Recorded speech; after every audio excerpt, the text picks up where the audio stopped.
GB News Radio. You never have to miss a moment of the People's Channel.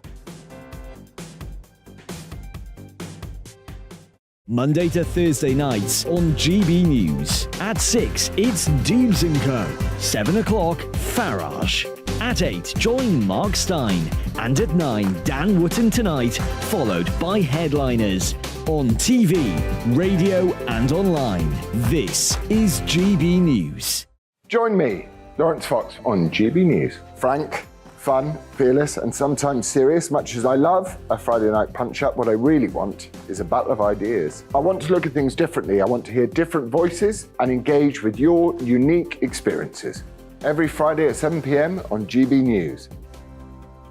Hello, I'm Esther McVeigh. And I'm Philip Davis. Whether you're watching or listening on TV, online or on radio, we handpick the latest stories, debates and expert opinions for your weekend. So whether that's politics, news or showbiz, we've got it covered. Join us every Saturday morning at 10 o'clock on GB News.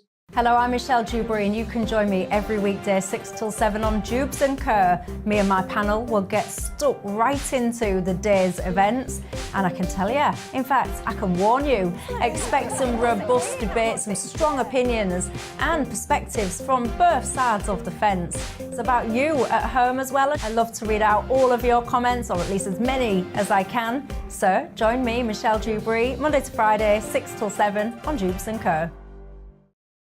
I'm Mark Dolan. Join me at 11 on GB News for Headliners, in which I'll be joined by two of the UK's top comedians discussing tomorrow's papers. If it's an important story, we'll cover it, but we'll have some fun along the way. Headliners, the late night paper review that won't send you to sleep like the others will. 7 nights a week at 11 p.m. on GB News.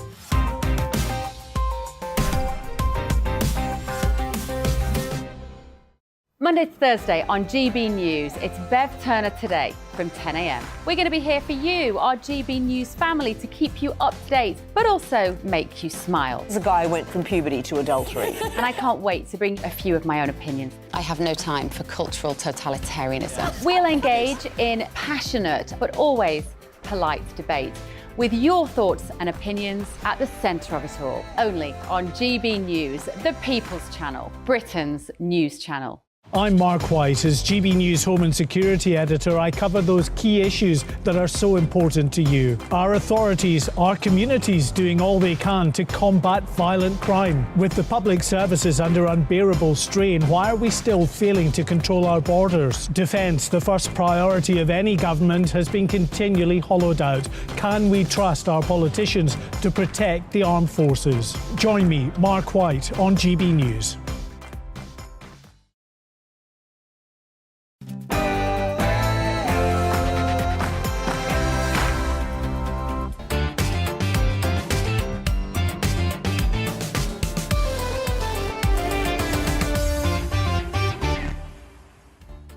Very good morning. Welcome to Bev Turner Today on GB News. The public are being warned to be extra vigilant at large gatherings throughout the Christmas period, as the threat from terrorism apparently remains very real. Our Home Affairs editor Mark White will bring us up to date. And yesterday, to my horror, the COVID vaccine was given the green light to be administered to babies from 6 months of age. I'm going to have two guests here to debate why. And two guests to go throughout the most interesting stories of the day with me. Writer Laura Dosworth and Lord Jonathan Marland will be here. That's all coming up after a look at the latest news with Rosie Wright.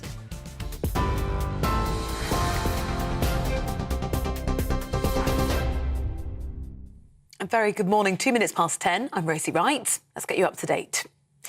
The Health Secretary has insisted the government is open to talks with health unions, but that their pay demands are not reasonable. It's after the GMB, Unison and Unite unions announced coordinated strike action for thousands of ambulance staff on the 21st of December. The GMB union, which represents more than 10,000 ambulance staff, is also planning a further day of action on the 28th. Members say the strike isn't just over their pay, but also to save the NHS. They say the staffing crisis is putting patients' lives at risk. Steve Barclay acknowledged there are pressures and that he's willing to negotiate. It's not reasonable to expect a further £28 billion in pay uplifts in line with inflation. And it's because, as you say, there are many other pressures within the NHS that we need to address to get those patient backlogs down, to address the operations that people are waiting for, to address the pressures at 8 a.m. On primary care when people are trying to phone a GP, and also to support ambulances and paramedics. Meanwhile, Steve Barclay also insisted there's no shortage of antibiotics after a pharmaceutical group warned there were blips in the supply of penicillin used to treat strep A. The National Pharmacy Association warned there was an issue in the supply chain of liquid penicillin, which is often given to children. The Health Secretary insisted it was not a concern and that supplies could be moved to areas of greater demand if needed. At least 9 young children are known to have died from the infection since September. The public are being warned to be extra vigilant at World Cup events and in crowded places throughout the festive period. Counter-terror police say the threat from terrorism remains very real. Authorities say the run-up to Christmas is always a higher risk when it comes to security threats, although there is no specific intelligence of a planned attack. The Democrats have secured an outright majority in the US Senate after winning a hard-fought seat in the state of Georgia. Raphael Warnock won re-election against the Trump-endorsed candidate Herschel Walker. President Joe Biden's party now holds a 51-seat majority in the upper chamber of Congress, which could make it easier to advance Democrat nominees for judicial and administrative posts. The Republican Party holds a slight majority in the House of Representatives. In Germany, 25 members of a far-right terrorist group have been detained on suspicion of aiming to overthrow the government. Of those arrested, one is an active soldier with the Special Forces Command and several others are reservists. The suspects are accused of carrying out actions based on their ideology, including procuring equipment, recruiting new members and holding shooting lessons. It's after a series of raids across 11 German states involving 3,000 police officers and security officials. House prices have fallen for the biggest monthly drop since 2008. The banking group Halifax say prices fell by 2.3% in November, making the third consecutive fall month on month. It said Wales and the southwest of England saw particularly sharp slowdowns in house price growth as demand for rural living slowed after the pandemic. A new 24-hour helpline is being offered to victims of rape in England and Wales.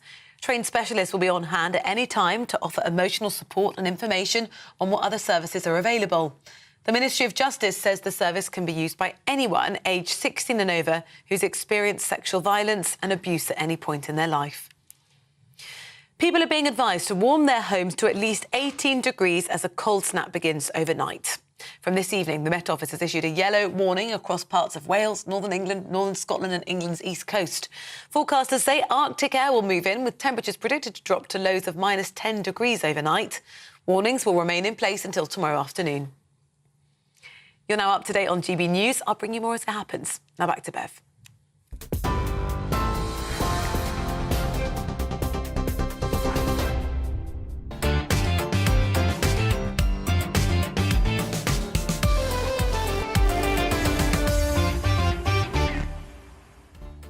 Very good morning. Welcome to Bev Turner today on GB News. I'm here to get you over the midweek slump with the biggest stories and the smartest debates. Counter-terrorism police say that the threat of terrorism remains real and the public must be extra vigilant throughout the festive period. The police say there is no specific intelligence of a planned attack. So let's find out what the threat might be from Mark White. And the Medicines and Healthcare Products Regulatory Agency has authorised the Pfizer vaccine to be given to children from 6 months old in the UK. They say that it meets standards of safety, quality and effectiveness with no safety concerns identified. Let's discuss how they can make such a claim. And as we head into a winter of strikes from trained staff, nurses and ambulance workers, I'm going to be discussing the possible solutions with my panel. Former Conservative Minister Lord Jonathan Marland and the author Laura Dodsworth. And of course, this show is nothing without you and your views. Don't forget to vote in our poll on Twitter today. We're asking you, with the news that more than 10,000 ambulance drivers will go on strike over the Christmas period, do you support them? Or are they being selfish and putting lives at risk? Please do email me also at gbviews@gbnews.uk or tweet me at gbnews to give me your opinion on anything that we're discussing.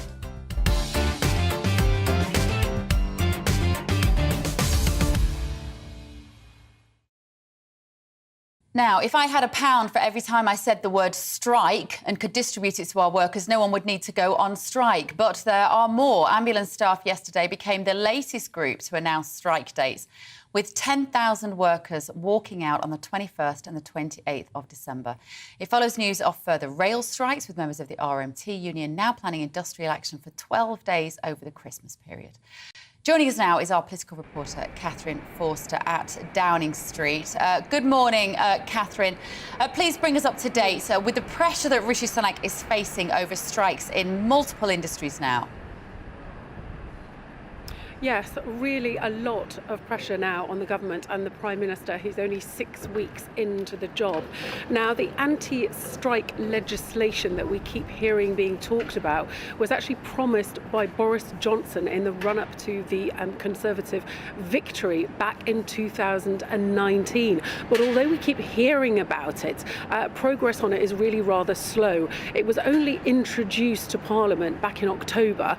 It hasn't even had its second reading, and there is concern that it's going to, at the moment, antagonise the rail union specifically even further at a time when relations between them and the government are already strained. So although the government are planning to bring in legislation to ensure a minimum service, say, of like 30% of trains to run, that is not going to happen in time to deal with any of the strikes that we're currently facing. So in the meantime, they're in damage limitation mode. They're obviously training up people in the army to potentially drive ambulances. And as these strikes widen, it feels like every day, doesn't it? More and more sectors are announcing strikes. It's estimated that 1 million people will be going on strike in December. Now, Mark Harper, who is Transport Secretary, is appearing in front of the Transport Select Committee as we speak. Obviously, the government is extremely disappointed that the offer of 9% over 2 years was rejected. He is saying to the union, please put it before your members, do not recommend, just put it before neutrally. And also Steve Barclay, the Health Secretary, he is stressing that if the government were to pay every public sector worker an inflation level pay rise, it would cost the government, by extension taxpayers, 28 billion, which they say they simply cannot afford. OK, thank you, Catherine. Catherine Forster there outside of Downing Street. It does feel, doesn't it, particularly perilous that the ambulance workers are thinking of striking when the Christmas period is often so busy for them. Let me know what you think. GBNews at gbnews.uk. OK, the public are being warned, that's us, to be extra vigilant at World Cup events, like gatherings in pubs and so on in this country, and in crowded places throughout the festive period, as counter-terrorist police say that the threat from terrorism remains very real. So our Home and Security editor, Mark White, has been speaking to one of the country's most senior counter-terrorism officers.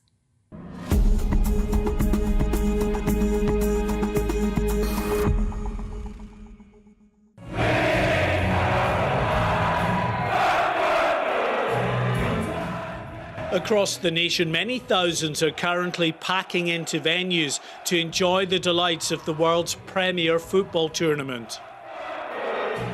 The last thing anyone here wants to be thinking about is the threat of attack. But terrorists often seek out crowded places to cause maximum harm. The festive period is traditionally higher risk. Add to that a massive programme of events like the World Cup, and authorities say everyone should be alert to the potential dangers. We know that since 2017, the intelligence services and policing have foiled 37 attack plots in the UK.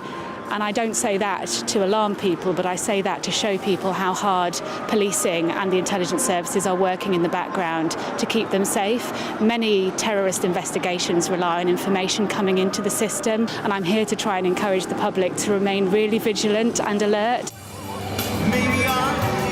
Here in Birmingham, the city's German market has fully reopened for the first time since the pandemic. Annual events like these are a key part of security planning, ever since Islamist terrorists targeted Christmas markets in multiple European cities in recent years. All around this Christmas market are the discreet and not so discreet signs of security. The most obvious are these vehicle barriers. They're positioned at all the entrances to the market. In fact, these barriers are so commonplace now in centres of population right across the country. They're almost part of the street scenery.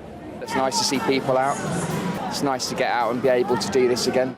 After lockdown, Andrew Lawson is just glad to see a bit of normality. And security concerns are not, he says, going to stop his enjoyment. We all have to live our lives, don't we? You can't stay at home and wait for something to happen, you just have to live it. Andy and Kelly had their first date here 3 years ago. Back for the first time since then. They say the obvious security presence doesn't concern them. Quite the opposite. And we've seen all the security barriers up for years now. It's not an unusual thing to see, and I don't know of anything that's happened up here. I think if you come anywhere where there's going to be a mass amount of people, you need to plan for anything really. And so having security, you feel a bit safer coming. Authorities say they don't want to alarm the public. Indeed, terror groups like Al-Qaeda and ISIS have been severely degraded by Western military activity in recent years. But the security services warn they are attempting to regroup, and they've never lost their capacity to radicalise and influence others over the internet. So while the public enjoy the World Cup and Christmas festivities ahead, they're also being asked to remain vigilant. Mark White, GB News, Birmingham. Well, Mark White joins me now this morning in the studio. You know, Mark, we've had so much going on, haven't we, with pandemics and the political situation in this country. Terrorist threats have very much slipped off the news agenda, haven't they? Yeah, I mean, the threat level has gone from severe, meaning an attack is highly likely, down to substantial, which still means an attack is likely. That's the assessment from the Joint Terrorism Analysis Centre, JTAC, about the current threat picture out there. But it's still very real, and we heard that from the senior counter-terrorism police officer there in that report. Now, the last terrorist attack we had was the maternity hospital in Liverpool in November of last year, a failed bomb attack. It exploded in the vehicle, not fully, killed the bomber. Thankfully, no one else. And who was he, if you remember? Who was he working for? He was an Islamist extremist. And this is the issue, and they are the main threat still out there. We hear, of course, about the far right being the fastest growing terror threat that the country faces. Well, that may be true, but it's all relative. They are still a very small proportion of the work that is tied up between the police and security services dealing with the far right. The main threat is still Islamist extremists, and that's where we've seen attacks trying to cause the most potential harm. That's why they go for the likes of crowded places, and that's why they're particularly concerned. There's always heightened concern that the authorities have in the run-up to the festive period, because we've seen that this tends to be a time of the year that you'll get extremists around the globe who will look for Christian festivals like Christmas to try and attack crowded places, Christmas markets and alike. If you combine that with the fact that many people are going to be out celebrating the World Cup, then clearly there is potential. Now, that's not to say, Bev, that they have had any specific intelligence of an impending attack. They haven't, but they want to keep it uppermost in people's mind. That, yeah, of course, you've got to go out and enjoy yourself and live your life, but just be aware of the fact that, you know, there are people out there that seek to do us harm, and just, you know, be sort of cognizant of that fact when you're out and about. Yeah, I thought that the guy in your report there, that very British spirit, we're just going to carry on. He's got his mulled wine and his hot dog in the Christmas market. You know, that is the beauty of this country, isn't it? That people do just keep calm and carry on. I was in Manchester last weekend, where there's not a street in Manchester city centre that doesn't have a Christmas market on it. It's fantastic. And of course, I was casting my mind back to the IRA attack at the Arndale Centre in Manchester. Yeah. It must be 25 years ago, something like that. But in terms of cities, do we still feel that London is the target? Not anymore, no. We've seen in recent years that other cities, Liverpool and Manchester, Reading, you know, there have been multiple attacks in multiple locations outside of London. So, yes, London remains a predominant threat area, but actually it's wider than that now. And that's why you will see, when you go to city centres across the country, these vehicle mitigation barriers, they call them. Barriers specifically designed to stop vehicles being used in a vehicle-borne attack. And they're actually now, because we've had to get used to them over a lot of years, they're designing them as part of the street furniture. So they're built in and they look like, you know, what a concrete. shame, Mark. Yeah, but some of them actually look really quite nice. But what you don't see are the, 8 feet of metal struts that go right into the ground that would stop a truck coming in and trying to get down that particular street. So it's just part and parcel of the thinking and the way we've had to adapt. It is a shame, but it's better that the authorities and the planners do that to try to think of ways of cutting down on the potential for those that want to cause mass casualty events. All right, thank you, Mark. Don't forget to vote in our Twitter poll we got going this morning. This is about the strikes. We've got more than 10,000 ambulance workers are going to go on strike over the Christmas period. Do you support them? Or do you think they are being selfish and put lives at risk? So far, 73% of you say no, they are not. I don't know. I think it's 73% of you are saying that you do not support the strike so far. We will get you that graphic of our Twitter poll in just a moment. And let me know what you think about what I was just discussing with Mark as well. Do you feel that the threat of terrorism, of the terrorist threat, doesn't feel particularly pertinent? Would it change the way you go about your business this Christmas? You can tweet me at GBNews or GBNews, gbviews@gbnews.uk. Now, after the break, I'm going to introduce you to my guest this evening. We're going to go through the biggest stories of the day. It's been a long day, and some light-hearted ones, of course, too. Lord Jonathan Marland and author Laura Dosworth will be here with me in the studio. Time for a quick break.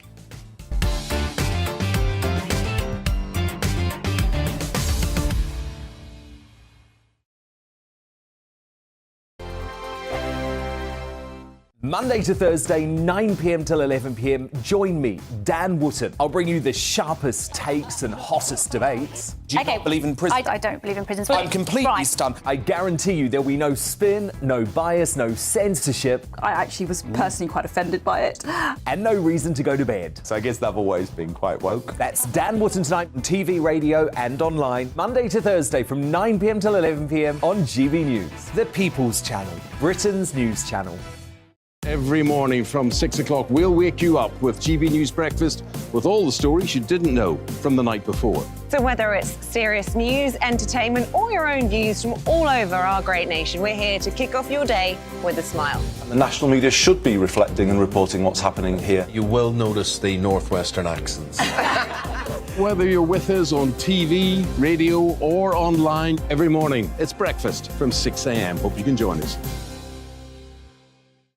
Join me every Sunday at 6 p.m. for Gloria Meets. In exclusive interviews, I'll be finding out who our politicians really are and what they really think. It's something that you would never want anyone to suffer. I didn't know what channels there were. I didn't think I'd be believed. I must have weighed about 7 stone and I'm 5'8". My instinct was to sort of cover this up. I mean, clearly that was a mistake. Join me every Sunday at 6 p.m. on GB News, the People's Channel, Britain's news channel.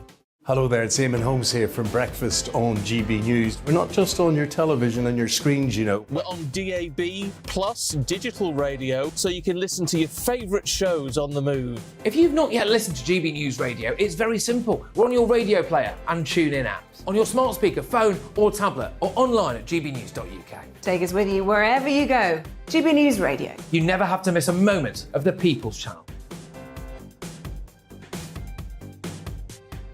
My name's Tom Harwood and join me 9:30 a.m. every weekday for The Briefing, your one-stop shop for everything you need to know about what's going on in politics today. I wonder if this is a deal that might need to be like the biscuits in this factory, twice baked. Is there not an opportunity here to win out against the extremes? Tom Harwood, GB News. What are you going to do about it? Things should have been done differently, and they certainly are being done differently. Don't miss it. The Briefing with me, Tom Harwood, 9:30 Monday to Friday on GB News. Hello, I'm Simon Evans. Join me on GB News for Headliners at 11 p.m, where I'll be joined by two of the country's top comedians as we take a look at tomorrow's newspapers tonight. If it's a big story, we'll be covering it, I guarantee, but we'll also have some fun along the way.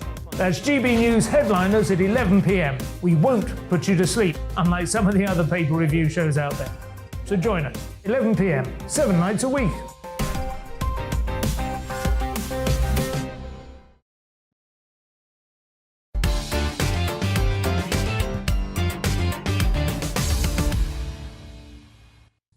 Very good morning. It is 10:23. You are watching and listening to Bev Turner today on GB News.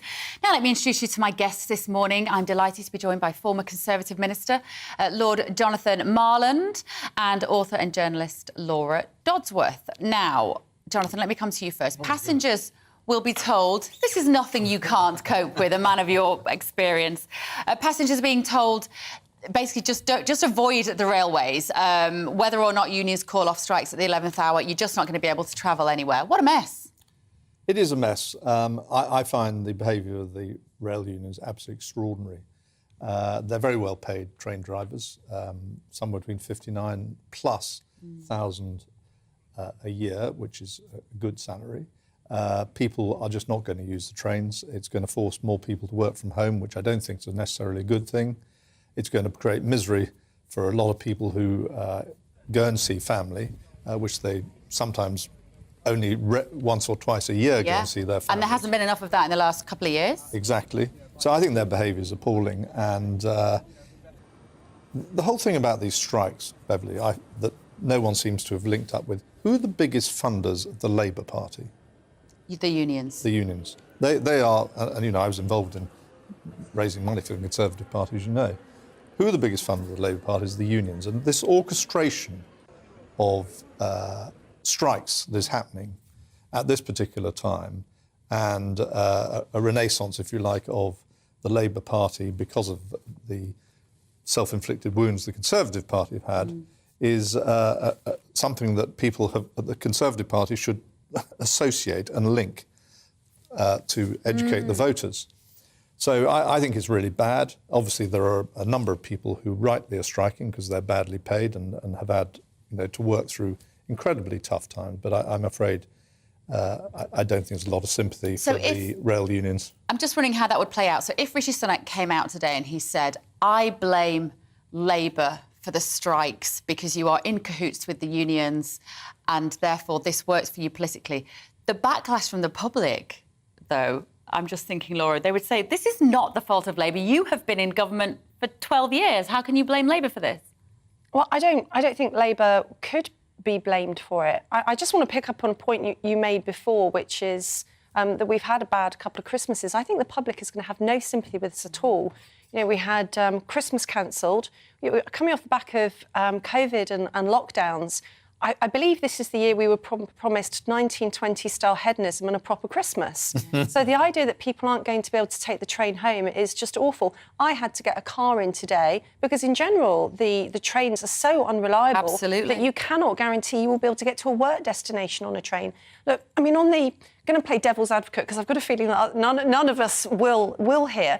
This could be seen as a rise of working class power. Yes, I mean, I have made that point before, strike days have plummeted over the years, and I think there was something like 13 million trade union members, a decade ago, and now we've got 500,000. So this isn't really, we're not really at winter of discontent levels, but with trains, ambulances, teachers, it does feel like what we're getting for Christmas this year is the 1970s back. And I think it's really depressing. Look, strikes and trade unions shouldn't just be about solidarity. There should be a wider sense of collectivism in the nation. What we really need to do is get back on our feet, get to work, let people see their families. And I don't think the public are going to have any sympathy with this at all. Absolutely. And I think the public have had sympathy, but I think that is going to fast run out over Christmas. Ambulances, Lord Marland, that seems to be a tipping point. I think that will be a tipping point because that will affect people's families. That will affect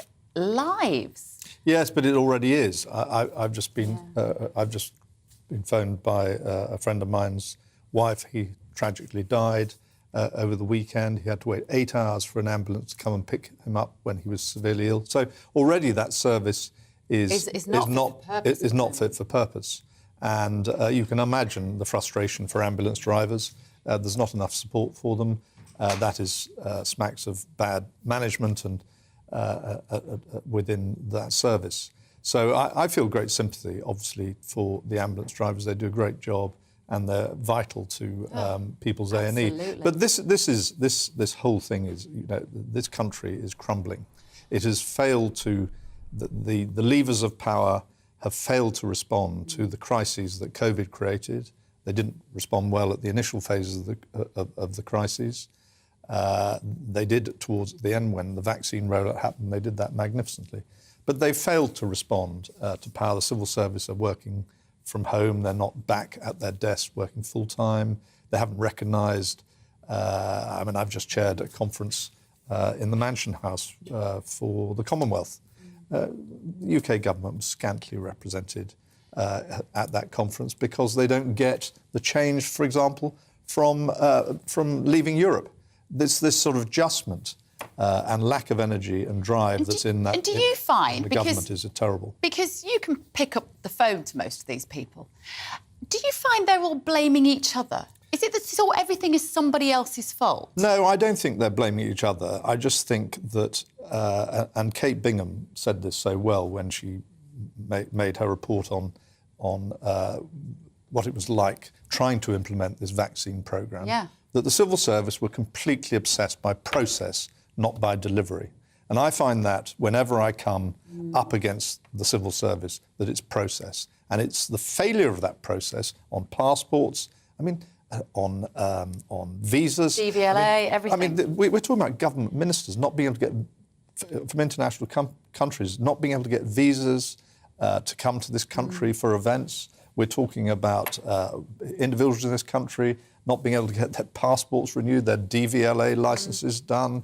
But this is sort of at the base level, at the sort of government running of the country level. The whole thing is collapsing, and I fear this country is going really south very quickly. Do you know what I'm thinking, Laura, when I'm listening to Jonathan talk like that? I'm thinking about the steps that are going on within this period of time. We've got a greater reliance on tech, but the tech is not working, somehow it feels, on a micro level, on our everyday life, but also on a larger level, perhaps, on a government level. Are we in a transition period, so we just got to expect it? No, I don't think we should assume we're in a transition period to some mythical tech future where AI is going to do everything for us. I think the claims for AI are really overstated. And, frankly, if the GP AI apps were working, I wouldn't have been on the phone all the way here in the car this morning trying to get an appointment for my son with the GP. I never moved from number 15. No, tech's not the problem yet. I think the problem actually is something that's a lot more qualitative and human-based. Where the ambulance drivers and the NHS staff are right now, burnt out, underpaid and understaffed, is exactly where it was predicted they would be by disaster and recovery specialists who were not relied upon, for instance, in the delivery of the pandemic plans. Unfortunately, in the rooms where decisions are made, the boys with the graphs, the models, the hard numbers, maybe not that hard, more like chicken entrails being chucked around. But, the models get a lot more weight than the qualitative experience from people who've seen disasters before. For NHS staff to be burnt out now, and that also involves then, illnesses and being tired and demotivated, is entirely predictable. I have so much sympathy for the ambulance drivers, but it is frightening that people can't get the service that they need. One good thing is that actually, believe it or not, A&E call-outs, ambulance call-outs, and people being admitted through A&E is not actually much higher right now than it was pre-pandemic levels. The big hold-ups is people being admitted following a diagnosis. It's that 7 million waiting list and the fact there's 400,000 who've been on it for over a year. Yeah, and also the elderly that cannot be discharged into the social care system, causing a blockage at the end of that system. Cheery, isn't it, guys? Yeah, happy Christmas, everyone. Just be careful. Just stay at home. Don't leave the house. No, that's not what we want. That's not how we want to live. Right, we're going to have some slightly more cheerful stories for you in the next section, but after this quick break, this isn't cheery.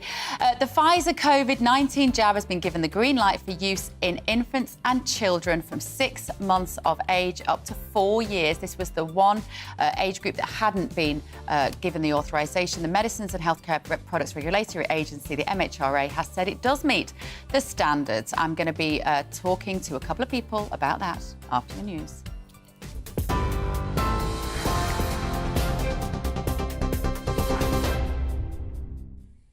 A very good morning. 10:33, I'm Rosie Wright. Let's get you up to date. The Health Secretary's insisted the government's open to talks with health unions, but that their pay demands are not reasonable. It's after the GMB, Unison and Unite unions announced coordinated strike action for thousands of ambulance staff on the 21st of December. The GMB union, which represents more than 10,000 ambulance staff, is also planning a further day of action on the 28th. Members say the strike isn't just over their pay, but to save the NHS, as patients' lives, they say, are at risk due to staffing. Meanwhile, Steve Barclay's also made clear there's no shortage of antibiotics after a pharmaceutical group warned there were blips in the supply of penicillin that's used to treat strep A. The National Pharmacy Association warned there was an issue in the supply chain of liquid penicillin, which is often given to children. At least 9 young children are known to have died from the infection since September. House prices have fallen for the biggest monthly drop since 2008.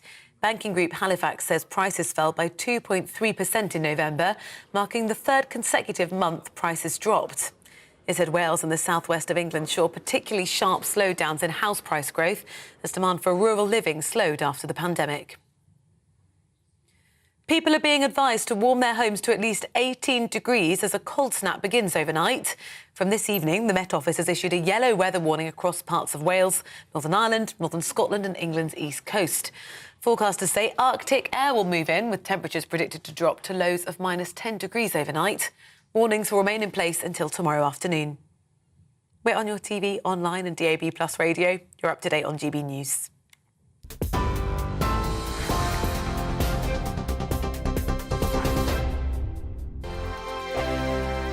We are GB News, and we'd like to say thank you to each and every one of you for bringing us your conversations, for helping our great nation find its voice. We are here for you on radio, television, and online, across England, Scotland, Wales, and Northern Ireland. It's not the BBC, you actually get your facts right. We are proud to be GB News, the People's Channel, Britain's news channel. Hi there, it's Stephen and Anne. At breakfast from 6 a.m, you'll always be caught up with everything you need to know, the latest headlines, opinions and debates. We'll bring you the good news and the bad, but most of all, we're here for you. Remember, send in your views and let us know what you would like us to talk about. That's because we're your news channel. And every morning at 6 a.m, it's breakfast on GB News. Monday to Thursday on GB News, it's Bev Turner Today from 10 a.m. We're going to be here for you, our GB News family, to keep you up to date, but also make you smile. The guy went from puberty to adultery. And I can't wait to bring a few of my own opinions. I have no time for cultural totalitarianism. We'll engage in passionate, but always polite debate, with your thoughts and opinions at the centre of it all. Only on GB News, the People's Channel, Britain's news channel. Join me, Nana Akue, Saturday and Sunday afternoons on GB News. Expect fiery debate and passionate discussion as me and my panel tackle some of the biggest topics hitting the headlines. It's a place for everyone's opinion. No one gets cancelled, but no one gets an easy ride. Oh, she's on it today! Be ready for conversations that are fierce, frank, and of course, fun. Every Saturday and Sunday afternoon from 4 p.m. on GB News, the People's Channel. Join my show Farage, 7 p.m. till 8 p.m. Monday through Thursday. And there you will get opinion, analysis, debate, and I'll cover stories that nobody else dares to touch. You've been cancelled. Join the club. Oh, my goodness me. And then for the last 15 minutes, talking pints. We're over a drink. We have a civilised conversation with someone. We very often disagree, but we do it in a grown-up way. Come and join me on Farage. We are GB News, the People's Channel. And right across the United Kingdom. You can find us on Sky Channel 512, Virgin Media Channel 604, Freesat Channel 216, Freeview Channel 236, and YouView Channel 236. You can also take us with you on DAB Plus Radio, with the GB News app and at the website gbnews.uk. We're absolutely everywhere. Come join us on GB News, the People's Channel, Britain's news channel.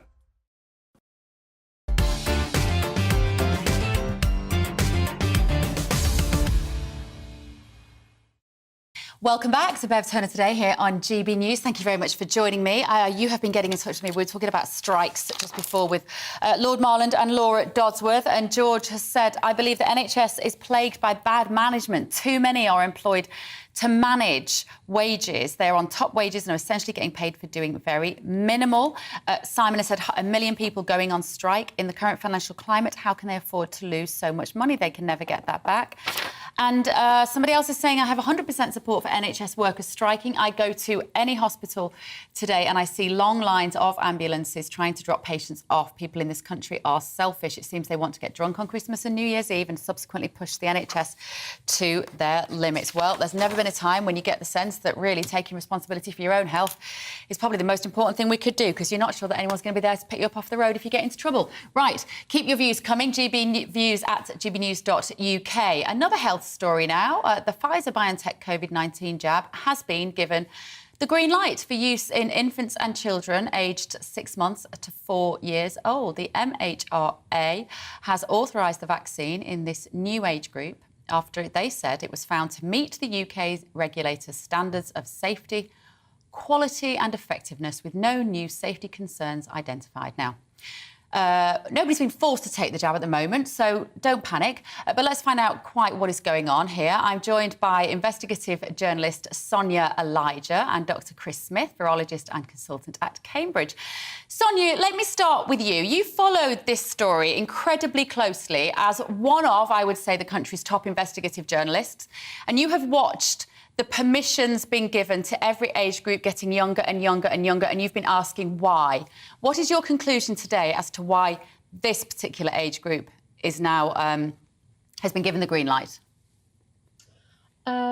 I just would like to say the MHRA is far from an independent regulator. 100% of their funding for regulating medicines comes directly from the pharmaceutical industry.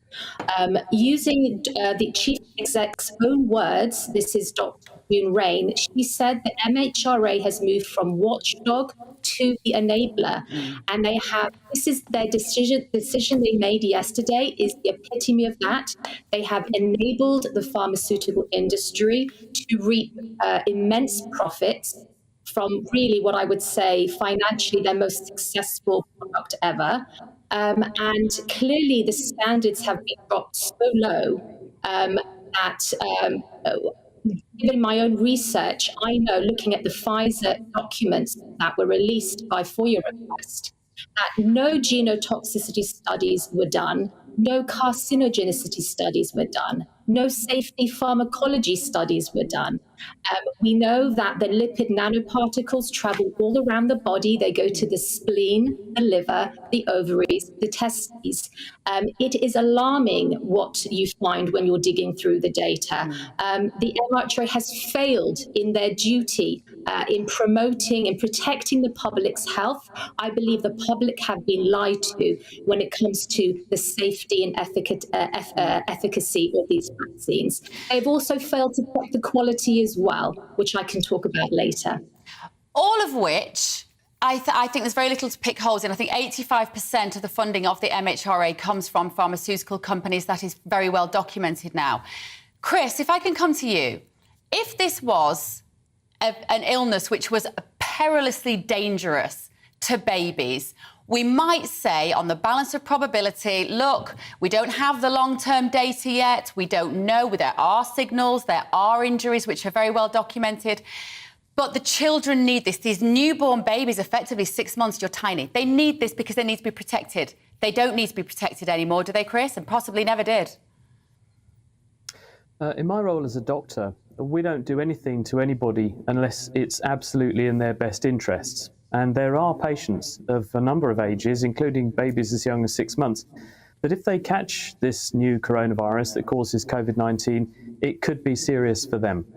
And so what this legislation effectively does is it says that doctors like myself and my colleagues who care for paediatric cases in hospital can, if they feel it's in the patient's interests, legitimately use this agent in those children in order to protect them from infection.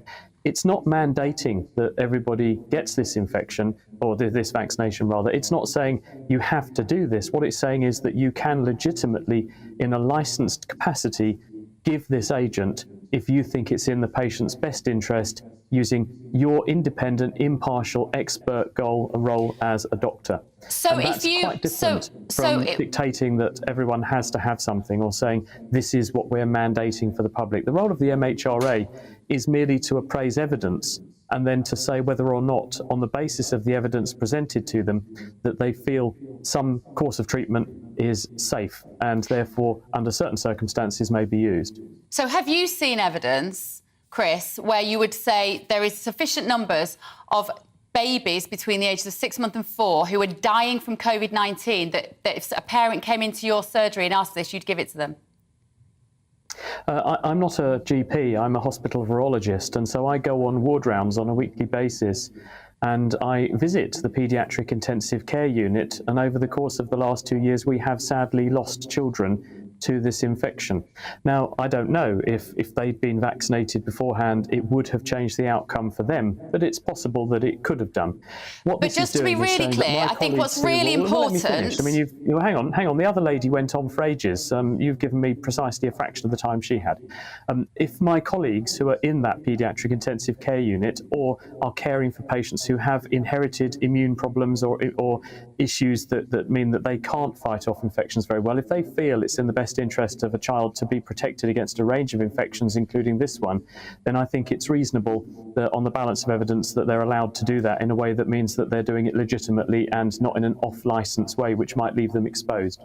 Absolutely. But I think that statistically, Chris, I think the children that you're talking about, because there'll be parents watching this who will be very frightened by what you've just said, and statistically 0 healthy children have died from COVID-19. The children who were in ICU will have had pre-existing medical conditions, and I think that is a very different consideration. Sonia, Elijah, let me come back to you.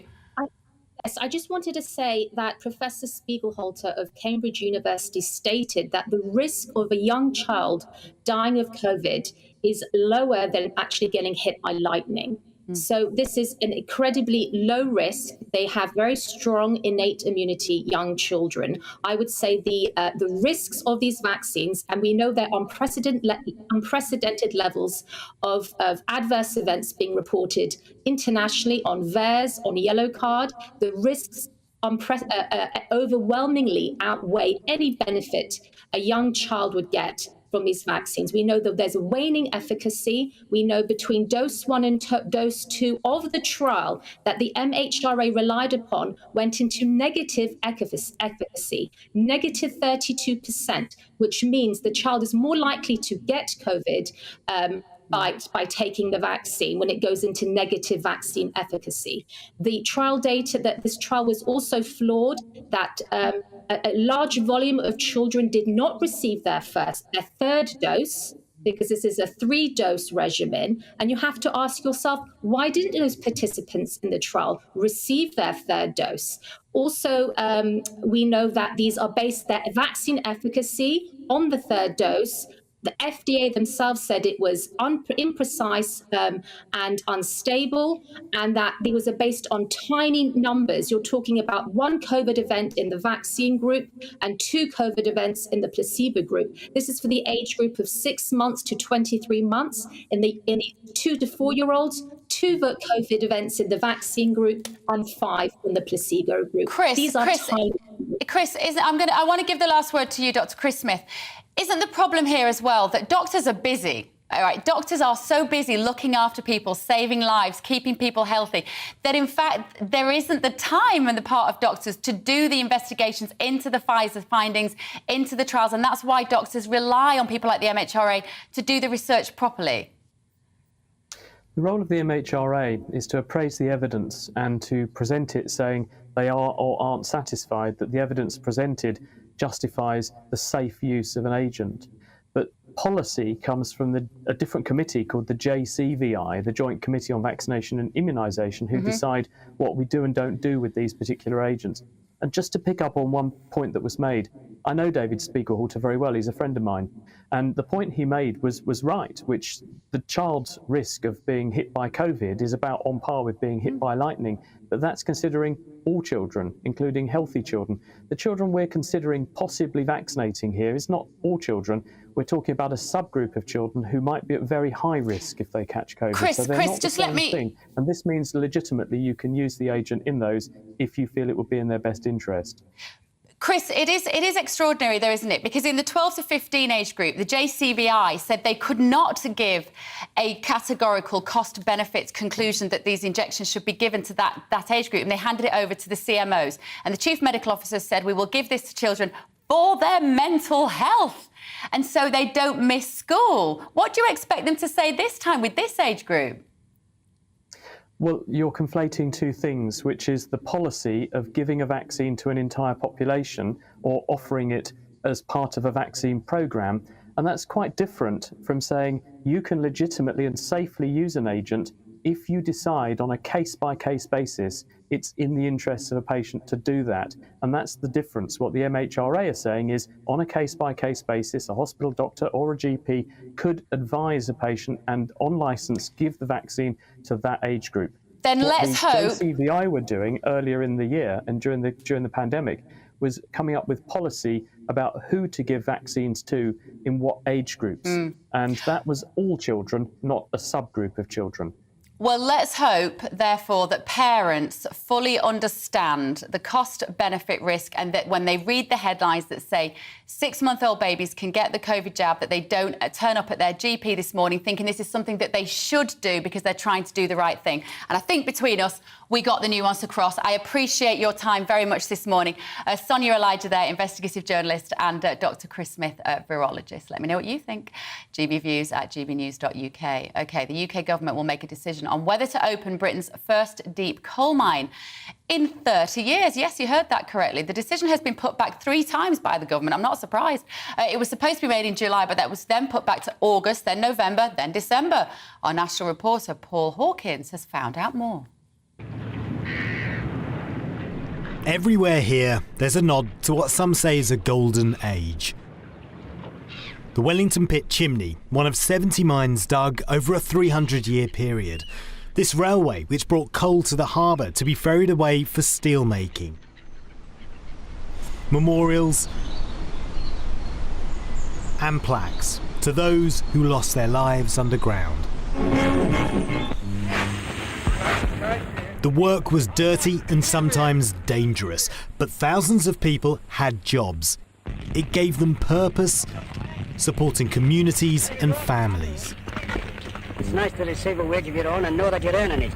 Glad to be back again at work after 18 months, and it'll be a great job to the district when everyone's back to work again. But cheaper foreign coal and a shift to cleaner, renewable energy meant that by 1986, the last mine in Whitehaven shut. And this is it, the Hague Colliery. Yeah, that's called the headgear, where the wheels are. Former miner Neil Messenger remembers it well. Best job you could ever have. I got a visit down when I was 14 and I never wanted to work anywhere else. It was hard manual labour. There was a lot of machinery at that time, you know, it wasn't just picks and shovels anymore. It wasn't just a job, right? You made friends there, colleagues, there was a whole community built around it. It was fantastic, it was just like family. Do you fancy a job in the new mine if it is opened? I've had my name down on the list since it was first mentioned, yeah. Mine was probably the first name on the list. Briefly a museum, it's now the office of the West Cumbria Mining Company, the people that want to build the new mine.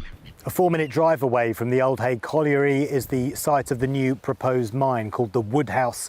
colliery. Now, it sits on the site of an old abandoned chemical works, the Marching Chemical Works that were knocked down in 2012. Now, the site needs to be cleaned up, but West Cumbria mining companies say that once up and running, it would create up to 500 jobs directly and many more indirectly. It would use old tunnels that run underneath that were used to mine anhydrite to fetch the coal from up to 4 miles out of sea, and that would be ferried away by rail to wherever it needs to go. And this is what it will look like. Costing £160 million, its owners call their mine modern, safe, efficient and green, designed to blend into the landscape. Diversifying our energy supplies by investing in renewables is precisely the way to ensure ourselves against the risks of energy dependency. It is also a fantastic source of new jobs and growth. That was in November 2022, and it's why Lord Deben, the chair of the UK's Climate Change Committee, which advises the government, says opening the mine is indefensible and would create another example of Britain saying one thing and doing another. Opponents like local resident Gail Stevens say there's no economic arguments for the mine, let alone the obvious environmental opposition. I think that we need to see Whitehaven's long-term future going into green industries and into sustainable jobs, because the whole area deserves better. We're only at the start of the green revolution. This is going to produce such a tiny fraction of the carbon emissions that contribute to global warming that it's not going to make a difference either way. I just think it's a totally spurious argument. I think it's the argument of, a desperate position. It's 2022 and we're standing here having this conversation about reopening a coal mine. Supporters of the mine disagree. They argue the coking coal could end up at one of the UK's steel production plants like this one in Wales, meaning no need for less green, more expensive foreign imports from places like the USA, Australia and Poland. But the steel industry is making no comment about this new mine. Instead, it's focusing on efforts to decarbonise by switching to furnaces that rely on electricity instead of coal. Say yes to the mine and the Conservative Party can say it's sticking to the 2019 manifesto commitment to level up. Say no and the promise to lead the global fight against climate change in the same manifesto becomes harder to argue. Difficult choices for a new government. Paul Hawkins, GB News. Right, we are back here with the papers, with my guests. I keep calling it evening. Why am I calling it evening, Laura Dodsworth? Because there's no daylight in here. Because it's so dark. It's like we're in some kind of underground bunker. There's no natural light. We've got no idea what time of day it is. We're in the news laboratory down here, Jonathan Marland. This is where all the hard thinking happens at this desk. Right. I was thinking about you. You're flattering us. I was thinking about you when Keir Starmer was talking in Leeds a couple of days ago, and his big announcement was that he's going to put a big pen through the House of Lords. And I thought, you're not going to have any boozy lunches anymore. Well, I don't have boozy lunches anyway, as you know. That's absolutely ridiculous. You and your lot, ridiculous accusation. 800 of you, just sponging off the state. Yeah. What did you think? Well, I think I was in there for 10 hours last week. I thought £3. Is that one lunch? Went on for 10 hours? £3.20 an hour. That worked out. I thought I'm actually quite cheap. But no, the bigger point is it's a slightly farcical suggestion. Yes, the House of Lords has been very complacent with changing itself. There are far too many people there. It's been brought into disrepute by sort of endless spads and retreads being put into it by successive prime ministers. Who put you in there? Oh, I don't want to get into spads and retreads. I'm very lucky to be there, of course. I was put in there by Michael Howard, funnily enough, right, 17 years ago, but that's won't go into that. But you had been working. You were a minister. Well, I was a minister for 4 years, and I did that for free of charge. I give my House of Lords £320 to charity, but I don't see any reason why people shouldn't be paid for it, and rightly so. We spend a lot of time looking at legislation, changing it, improving it, etc. The frustration for the government is that there's always an imbalance. So there are more Labour and Liberal Democrat peers who can vote against us. We rarely win votes as a Conservative government. So obviously governments get frustrated, and I'm sure Gordon Brown, when he was Prime Minister would get frustrated that the Lords would not support all their legislation, which shows that the Lords is an independent place. We've also got a lot of crossbenchers. But there is an imbalance it needed looking at. I put a paper to the previous Prime Ministers of what should happen.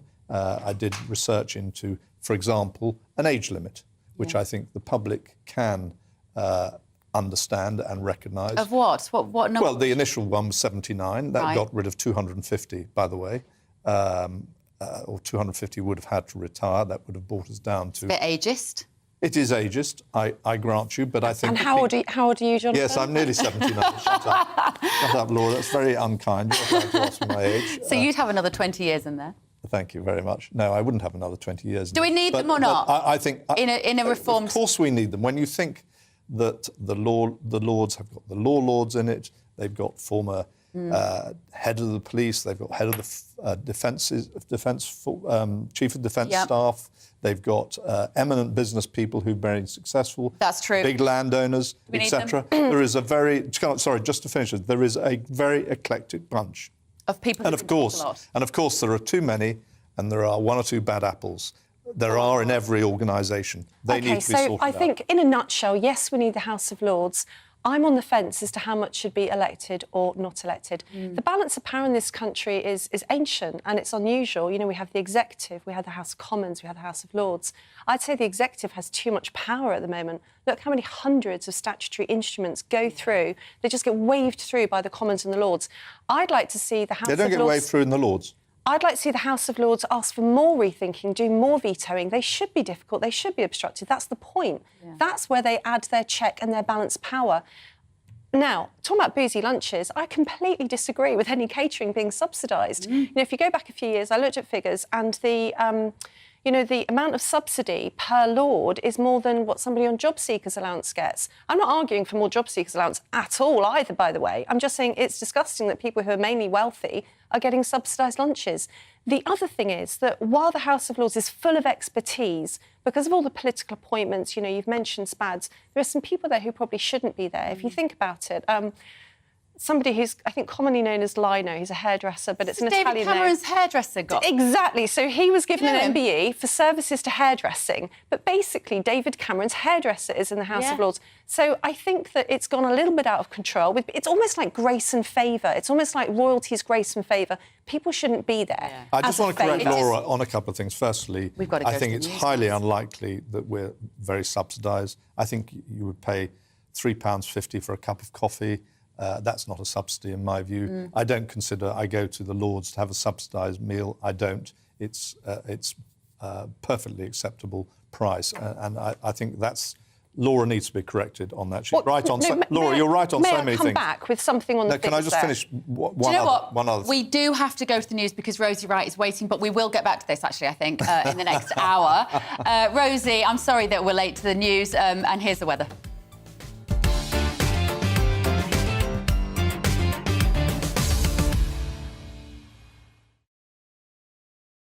Monday to Thursday nights on GB News. At 6, it's Jubes and Co. 7 o'clock, Farage. At 8, join Mark Stein. And at 9, Dan Wootton Tonight, followed by Headliners. On TV, radio and online. This is GB News.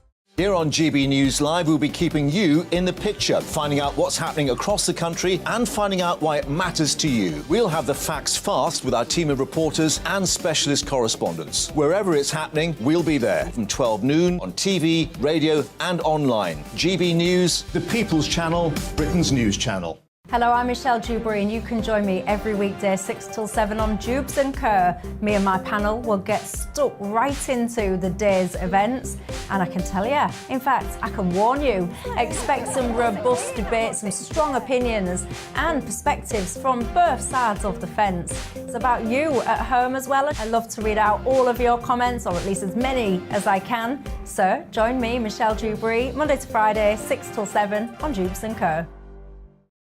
We are GB News, the People's Channel. Why not take us home with you by visiting the GB News shop at gbnews.store? You'll find all the official merchandise, a really good present actually for yourself, your friends or your family. We ship across the UK mainland at no extra cost. GB News, the People's Channel. I'm Mark White. As GB News Home and Security Editor, I cover those key issues that are so important to you. Our authorities, our communities doing all they can to combat violent crime. With the public services under unbearable strain, why are we still failing to control our borders? Defence, the first priority of any government, has been continually hollowed out. Can we trust our politicians to protect the armed forces? Join me, Mark White, on GB News.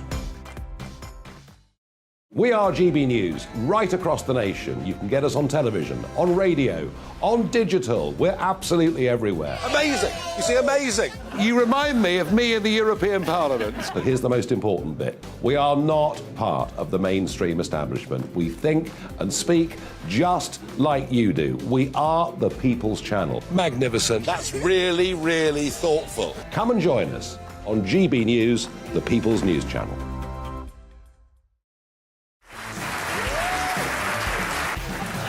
My name is Andrew Doyle. Join me every Sunday evening at 7 p.m. for Free Speech Nation. This is a show where we address current affairs and news stories of the week with the help of two wonderful comedian panellists. I brought in comics because I want to give it a lighter edge, and also they work for less. See you there.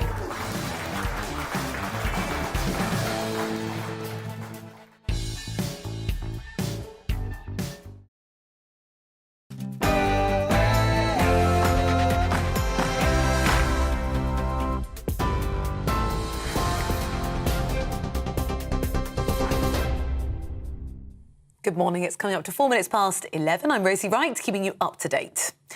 The Health Secretary's insisted the government's open to talks with health unions, but that their pay demands are not reasonable. It's after the GMB, Unison and Unite unions announced coordinated strike action for thousands of ambulance staff on the 21st of December. The GMB union, which represents more than 10,000 ambulance staff, is also planning a further day of action on the 28th. Members say the strike isn't just over their pay, but also to save the NHS. They say the staffing crisis is putting patients' lives at risk. Steve Barclay acknowledged there are pressures and said he's willing to negotiate.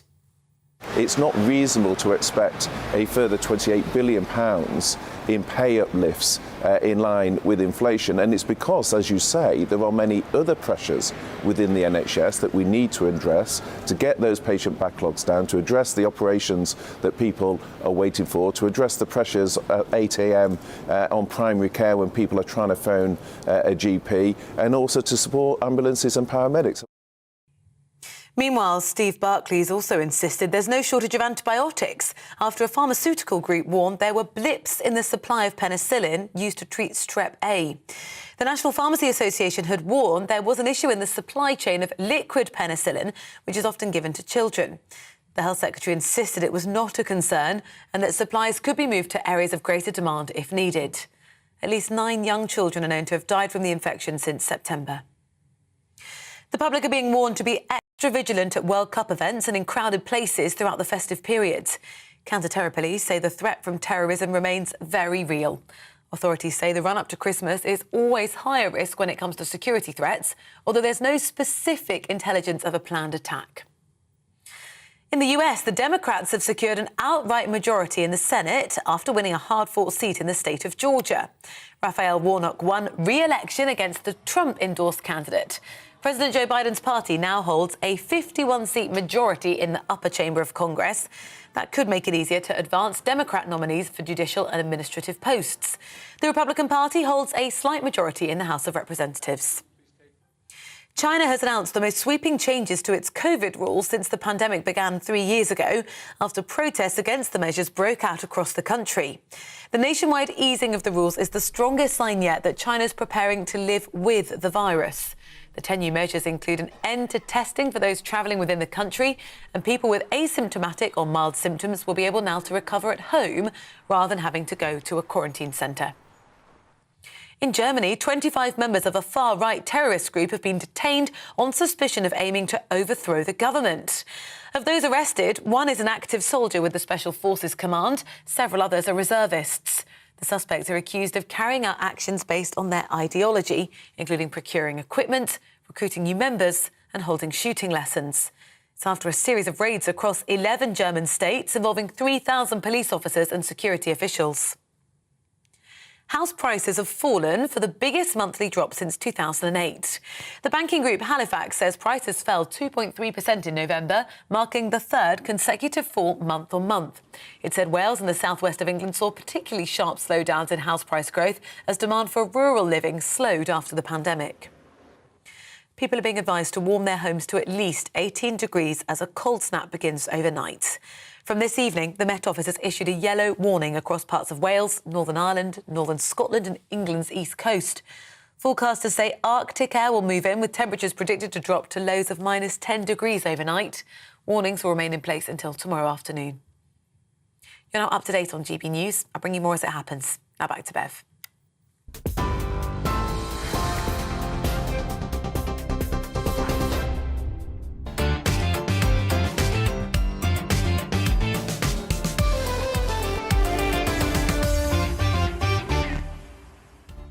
Very good morning. Welcome back to Bev Turner today on GB News TV, DAB radio and online. The Prime Minister is under significant pressure to fast-track strike-busting legislation as Britain faces the biggest wave of industrial action in decades. It follows news of further rail strikes and now ambulance staff announcing to strike. Could this be a Christmas of chaos?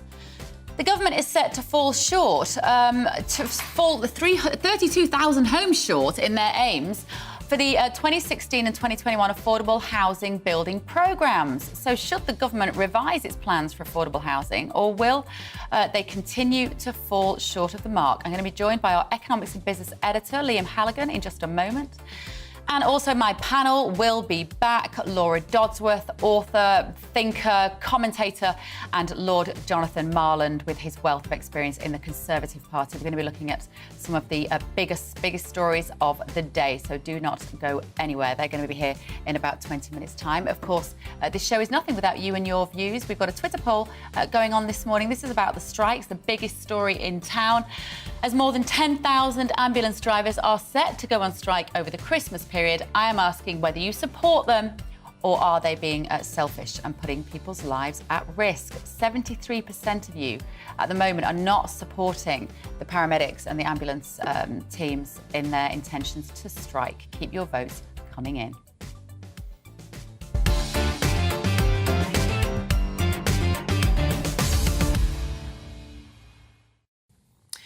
Now, who would want to be in charge of the country at the moment? Well, arguably the man who is there has caused a lot of these problems in the first place, but he's under pressure now to get through some strike-busting legislation. What that could look like, I can only dread, as Britain faces the biggest wave of industrial action since the Thatcher era. The ambulance workers have become the latest group to announce industrial action this month. More than 100,000 staff are expected to walk out over the Christmas period. And joining me now is political correspondent Tom Harwood. Tom, what are we expecting to hear from Downing Street today about the strikes as this pressure builds? Well, there's certainly a huge amount of pressure building, asking the government to do really what it said it would be doing for the last, 7 years. For the first time, it was in the 2015 manifesto that the Conservative Party promised to bring in what are called minimum service requirements on essential services such as the railways. Now, these rules would mean that a minimum level of service would have to be delivered no matter whether or not a strike was voted for. That would be a legal requirement. This is legislation that is in place in several European countries that see lower level of strike disruption than we see in the UK. And yet it has been reported over the last few days that David Cameron did a grubby deal with some of the unions to not implement this promised legislation back in 2016 in return for these unions supporting the Remain campaign, supporting a vote for the UK to remain within the European Union. union. Of course, some unions had been more Eurosceptic in the past, and Cameron wanted to bring them on side in that campaign. Well, after that, the Conservatives did then promise it again. It was brought forward in a private member's bill by Chris Philp, who was briefly in Liz Truss's cabinet, now is a junior minister at the Home Office. But of course, private members' bills go nowhere without the backing of the government, and really the government has said that it would be bringing through this sort of legislation time and time again. It's yet, however, to appear. There's been much criticism of Rishi Sunak for moving very slowly on this. It was expected that this sort of legislation would be part of Liz Truss's big package of supply-side reform, and indeed we were expecting that to be brought forward in the weeks before Liz Truss stepped down as Prime Minister. However, this administration has taken, really, some might say, their foot off the pedal. If Liz Truss was criticised for going so quickly, too quickly perhaps, in some areas, if anything, Rishi Sunak may well be criticised for going too slowly. There's certainly now pressure building up from his own backbenches to get this sort of legislation on the statute books as quickly as possible. Thank you, Tom. Tom Harwood there down at Westminster for GB News. Now, the Public Accounts Committee says that the government will miss its target of providing 180,000 affordable UK homes between 2016 and 2021. The Affordable Homes Programme was allocated over £11 billion of funding over 5 years, but it's still come up short by some 32,000 new builds. Earlier, the chair of the Public Accounts Committee, Meg Hillier, spoke to GB News. Have a listen. Look, it's a bit of plague on all their houses, really. Not in every case. There are obviously some very good local authorities doing some excellent work. But it's true that there are councils that are reluctant to see homes built. We know that. That's partly why there's been a Conservative Party rebellion on this issue. But there is also, we're saying to the government centrally, you need to keep a proper track of the numbers, and you need to have a bit more of an aspiration on socially rented homes. What we really need is a mature conversation between local and national government. But what we see is sort of this screaming warfare, which isn't delivering homes for the people who desperately need them. OK, well, she's looking for a mature conversation. In the absence of that, we've got you and me, Liam Halligan. Help me understand, again, what's going on. This is I know that you're our economics and business editor, but you're also a bit of a specialist when it comes to the housing market, aren't you? It's been said. Yes, it has been said. You've written at least one book on this topic, haven't you? So what's gone wrong here? Why are we not going to get the houses that we so desperately need? It's a long-standing problem. There's a lack of planning permission. A lot of the planning permissions that are given aren't actually used, so-called phantom homes, because big developers don't want to use them. They want to sit on them, prevent small businesses getting them. What we're talking about specifically is affordable homes, which are usually 60 to 70% of the local market rent, which developers are obliged to build when they build other houses for commercial. That's a relatively new kind of law, isn't it? I mean, in the last 20 years. And then there's social housing, what we would call council housing in old money, and there's a massive shortage of that too. Now, we just heard from Meg Hillier. She's a Labour MP, but we shouldn't think of her as a Labour MP in this context because she is the chair of the Public Accounts Committee. That is the most important committee in the House of Commons. Right. It scrutinises government finances and the Treasury, and it's always chaired by a widely respected opposition MP. So when Labour are in, the Tories chair it and vice versa. That seems sensible. And I don't think she's making a party political point here because there's a lack of affordable housing and social housing right across the board. There are 1.2 million people on the waiting list for council houses. We saw last week just the tip of the iceberg when we hear of young children dying in council houses, unfortunately, because of mould and other infections, because those council houses are so often badly maintained. And then there's a lot of people living in social housing that's provided by the private sector, but the state pays for it with housing benefit. Our housing benefit bill is up above £30 billion, absolutely huge amount of money, because there is a lack of social housing. It's an intractable problem. It's partly down to planning permission. It's partly because people don't want homes often built in their areas, and those so-called NIMBYs, some people would call them, a pejorative term. Clearly, they would disagree, but they tend to be very, very powerful, particularly in Conservative councils, but elsewhere too.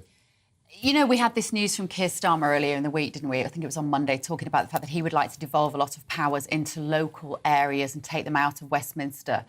Seeing this situation through that lens, would that be beneficial, do you think, with the housing market? Because in a way, the locals have too much power sometimes in those areas. That's why the building isn't happening. It's very, very difficult to make that happen. Look, just yesterday, I was on GB News talking about the fact that Michael Gove, a pretty determined minister, he is communities, housing and levelling up secretary again, he had to climb down. He had to tell 60 of his own MPs that were about to rebel on the government's levelling up bill that housing targets for local authorities would, quotes, not be mandatory, but would be guidance only. And it was only on that basis that these 50 or 60 odd Tory MPs decided not to rebel. And he did that, even though his Labour opposite number, Lisa Nandy, said, we will vote for this levelling up bill so you can trounce your rebels. We can help you beat your rebels, Michael Gove, and get these housing mandatory targets through. But the government, Rishi Sunak and Michael Gove, didn't go for that because they know how unpopular it is, particularly in seats where it's sort of, you know, Tory versus Lib Dem seats, like we saw in Cheshire and Amersham on the outskirts of affluent northwest London. So this is a really, really difficult problem. Meanwhile, you know, youngsters can't buy a home. Meanwhile, fertility in this country is falling because women of when they have their first child on average, it's 27, 28. Almost half the women of that age are living in rented accommodation. Yeah. And it's very difficult in many people's minds to start a family if you're in rented accommodation or living with your mates from university or your mates from work. And this is a major, major problem. I wouldn't be surprised if Keir Starmer tackled housing when it comes to Prime Minister's questions later this afternoon at midday, of course, not least because, as I said, Labour did offer to put this Tory legislation through with Labour votes in order to embarrass the government. It's like an easy goal, doesn't it? It does feel like an easy goal. And of course, Keir Starmer is not going to want to talk about the strikes, is he? Because, of course, Labour are always ambivalent on the strikes because they get a lot of money, if we're being open and honest, which we are on GB News, from the trade union movement, just as the Tories get lots of money from those property developers who often don't want too many houses built because they like to keep their market power. And the one bit of good news on the housing market front this week is that Michael Gove, while announcing that climb down, he also announced that he would like to see a Competition and Markets Authority inquiry into the house building sector, and the CMA have agreed that they're certainly minded to consider that in the new year, in January, because he feels, rightly in my view, I've written about it for many years, that the big property companies, they're too powerful, they're too dominant, they're an oligopoly, if you like. They dominate the market and there's not enough competition, and that's a big reason, in my view, why house prices stay high and why so many people get a raw deal. Yeah. Thank you, Liam. Brilliant, as always. Right, there's a poll going on. Get in touch with us about that on Twitter. I'm asking you, more than 10,000 ambulance drivers will go on strike over the Christmas period. Do you support them, or are they being selfish and putting lives at risk? 73% of you are not in support at the moment. Do get in touch with me if you are a paramedic, if you are an ambulance driver. We should probably say paramedics rather than ambulance drivers. Do you know the specific difference? You're an ambulance driver, you're a paramedic, Liam Halligan, aren't but you? you might not be driving the ambulance, you might be in the back. Oh, that's true. OK, well, you can clarify. You have the answers to everything. Right, after the break, I'm going to have my guest back here to go through some of the headlines of the morning, including possibly some news about Donald Trump and all sorts of fantastic stories. We're going to go through them in just a moment. See you in a minute.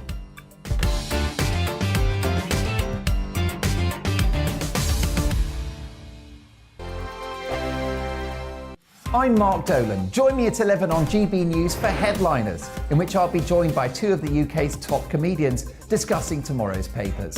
If it's an important story, we'll cover it, but we'll have some fun along the way. Headliners, the late-night paper review that won't send you to sleep like the others will. 7 nights a week at 11 p.m. on GB News.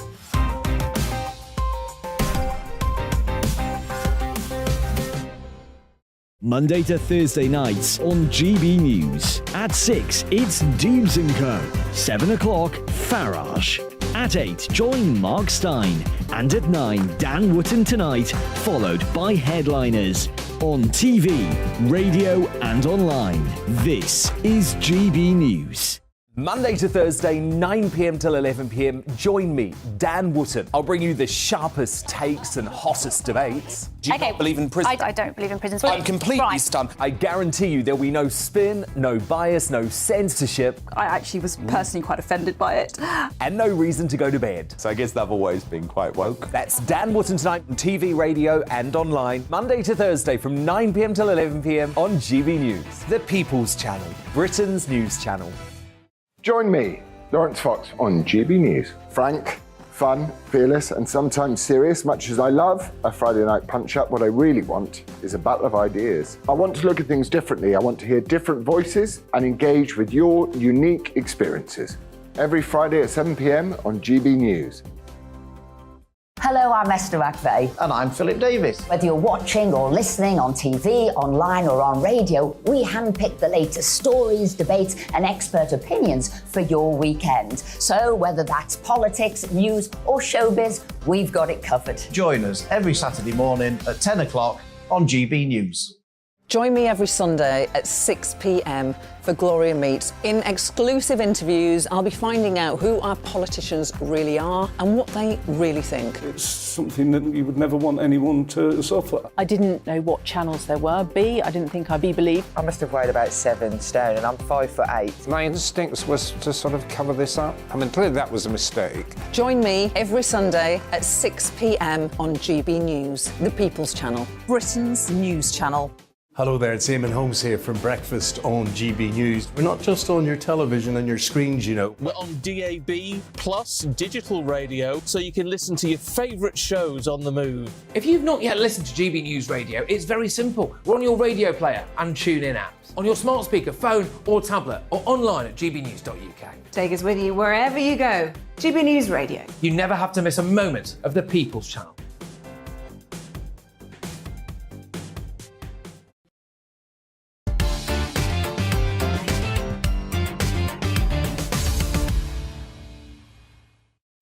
Welcome back to GB News. It is 11:23. This is Bev Turner today. Thank you very much for joining me. My panel are back here this morning. Can you call it a panel when there's only two of you?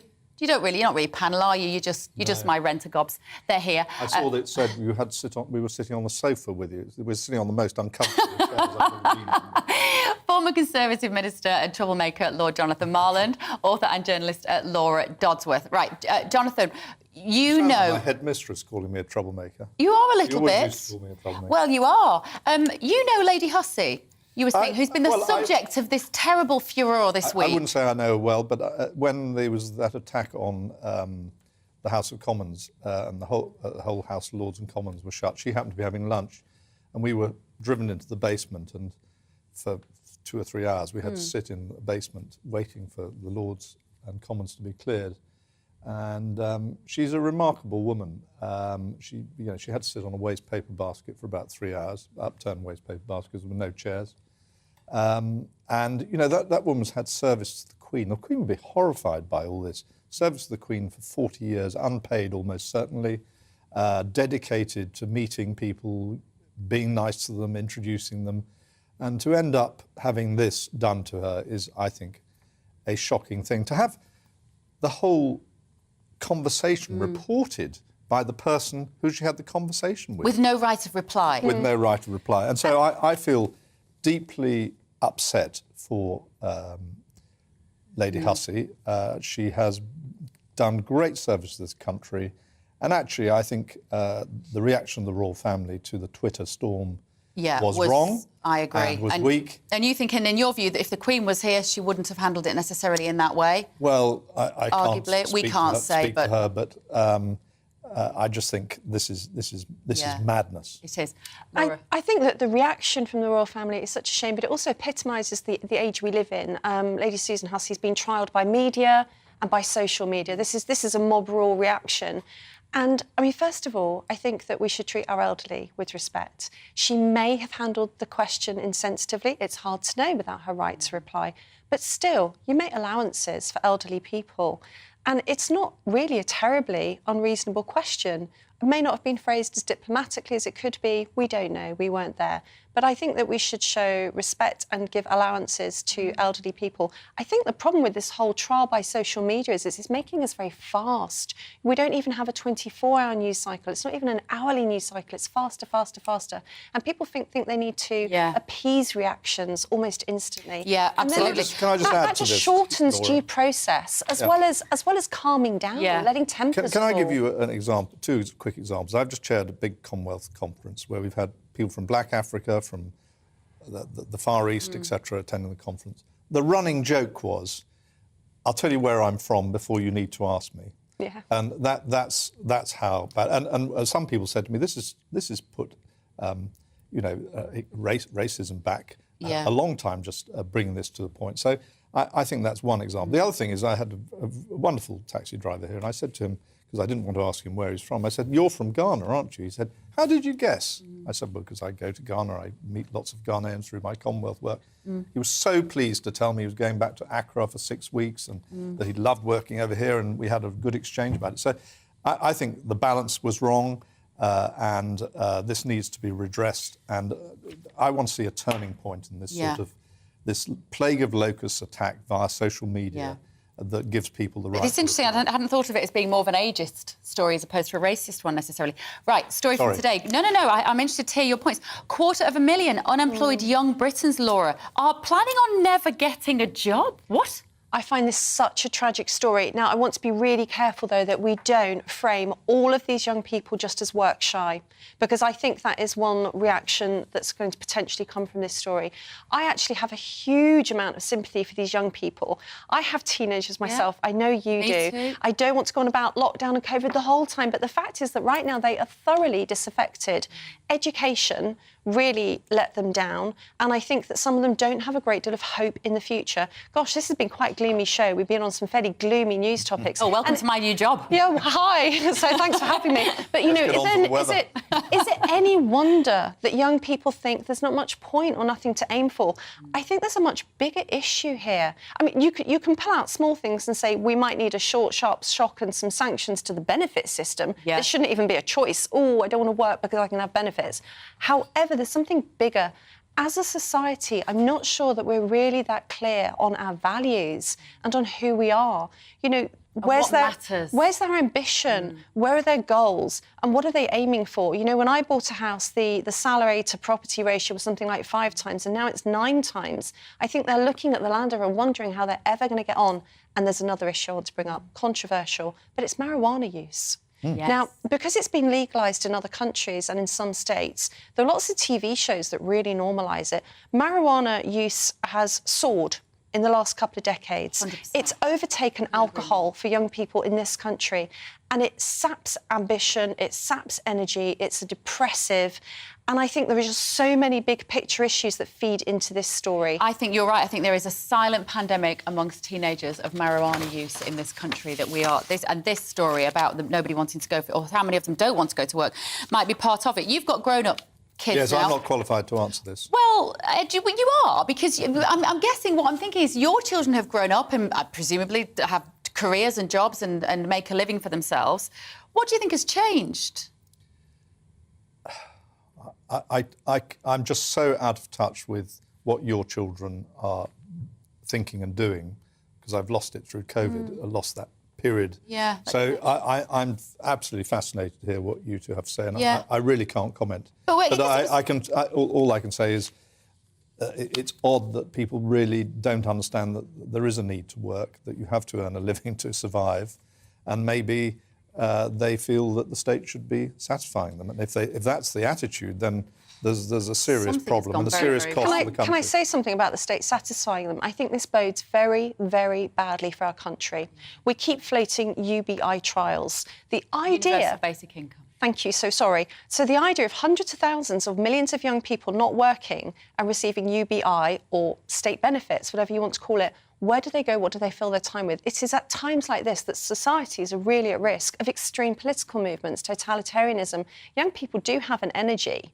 They do have to do something with their time, and if it's not work, what will fill their lives? I think actually there's a way in which we're on a kind of a societal precipice here. This is a huge indicator on our barometer of society, that if hundreds of thousands of young people don't want to get a job, we have massive problems. Yeah. And it's the fact, I think, also, you know, what are they doing instead just to tap you in? What do teenagers do? I mean, my son's working full-time, he's doing all right, but then I don't give him a choice, right? At 19 years old, I wouldn't let him just sit at home watching Netflix all day. That's what he'd really quite like to do. You know, that's the thing, isn't it? They want to look at their tech. Some of them, like you say, will be smoking weed. It's quite fun. They like it. No purpose. You raised your kids, I imagine, to have a genuine, strong sense of purpose. Well, Getting out of bed in the morning and having something to do is good. We all try to do that, but it's not, you know, I can't, as I said, I can't really comment on this. Yeah. I just think it's a different generation to what I'm going through. I'm going through grandchildren. OK.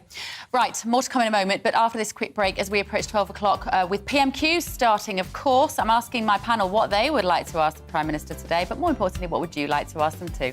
That's all after your morning news.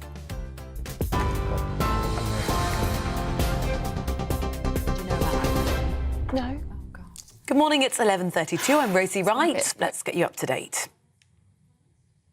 I'm afraid we're back with you in the news for the news straight after this break.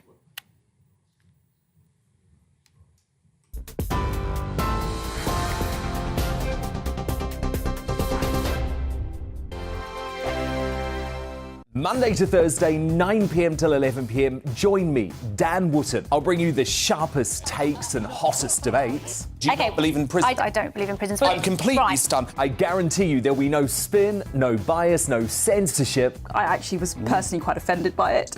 And no reason to go to bed. So I guess they've always been quite woke. That's Dan Wootton tonight on TV, radio and online. Monday to Thursday from 9 p.m. till 11 p.m. on GB News. The People's Channel, Britain's news channel. Every morning from 6 o'clock, we'll wake you up with GB News Breakfast with all the stories you didn't know from the night before. So whether it's serious news, entertainment or your own views from all over our great nation, we're here to kick off your day with a smile. The national media should be reflecting and reporting what's happening here. You will notice the northwestern accents. Whether you're with us on TV, radio or online, every morning it's breakfast from 6 a.m. Hope you can join us. Join me every Sunday at 6 p.m. for Gloria Meets. In exclusive interviews, I'll be finding out who our politicians really are and what they really think. It's something that you would never want anyone to suffer. I didn't know what channels there were. B, I didn't think I'd be believed. I must have weighed about 7 stone and I'm 5'8". My instincts was to sort of cover this up. I mean, clearly that was a mistake. Join me every Sunday at 6 p.m. on GB News, the People's Channel, Britain's news channel. Hello there, it's Eamon Holmes here from Breakfast on GB News. We're not just on your television and your screens, you know. We're on DAB plus digital radio, so you can listen to your favourite shows on the move. If you've not yet listened to GB News Radio, it's very simple. We're on your radio player and TuneIn apps, on your smart speaker, phone or tablet, or online at gbnews.uk. Take us with you wherever you go. GB News Radio. You never have to miss a moment of the People's Channel. My name's Tom Harwood and join me 9:30 a.m. every weekday for The Briefing, your one-stop shop for everything you need to know about what's going on in politics today. I wonder if this is a deal that might need to be like the biscuits in this factory, twice baked. Is there not an opportunity here to win out against the extremes? Tom Harwood, GB News. What are you going to do about it? Things should have been done differently, and they certainly are being done differently. Don't miss it. The Briefing with me, Tom Harwood, 9:30 Monday to Friday on GB News. Hello, I'm Simon Evans. Join me on GB News for Headliners at 11 p.m, where I'll be joined by two of the country's top comedians as we take a look at tomorrow's newspapers tonight. If it's a big story, we'll be covering it, I guarantee, but we'll also have some fun along the way. That's GB News Headliners at 11 p.m. We won't put you to sleep, unlike some of the other paper review shows out there. So join us, 11 p.m, 7 nights a week.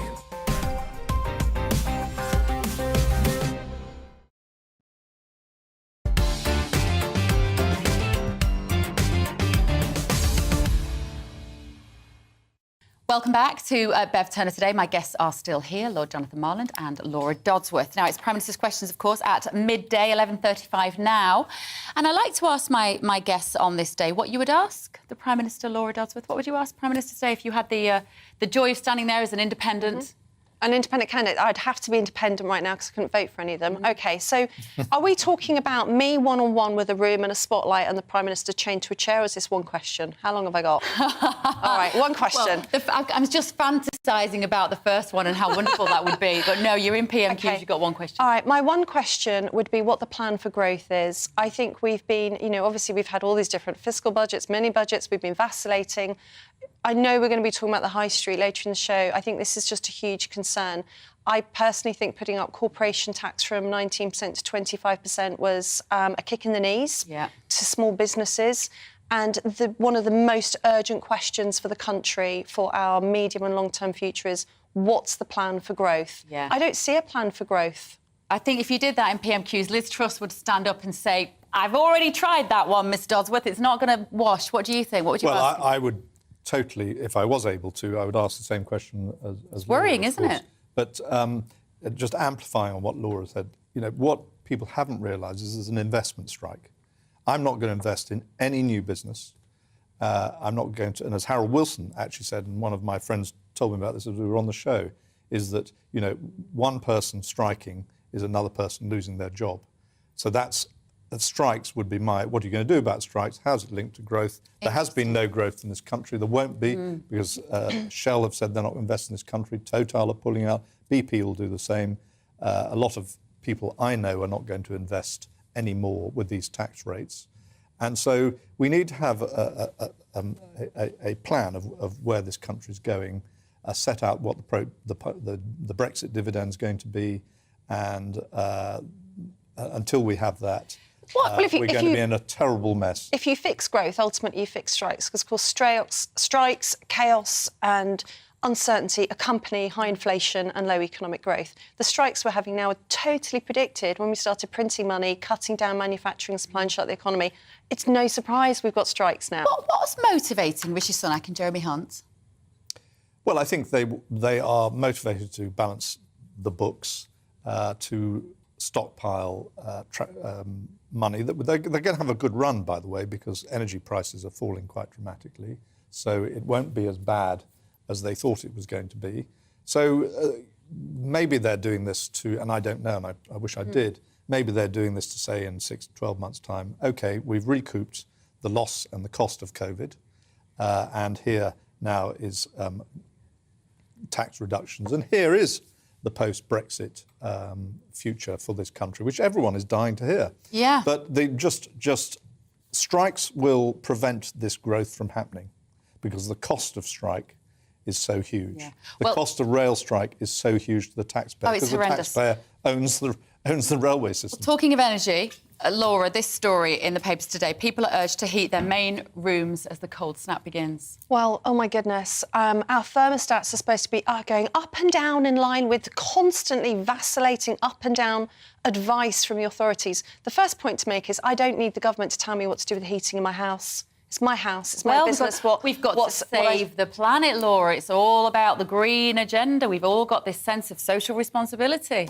Well, there's one nudge after another to get us to reduce our energy. If you put age of abundance into Google, you will find a plethora of stories. It's not very long ago that Macron told his poor, pitiful nation that the age of abundance is over. How awful when your leader tells you that the age of abundance is over. What a mess you're in.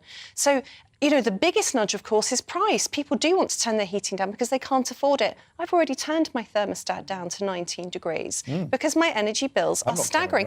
All these nudges, there's a report that's come out of the House of Lords on behavioural change to get people to net zero. What they're constantly trying to do is influence you below the level of consciousness to conform to these policies, net zero policies, which is just one set of hair shirts after another.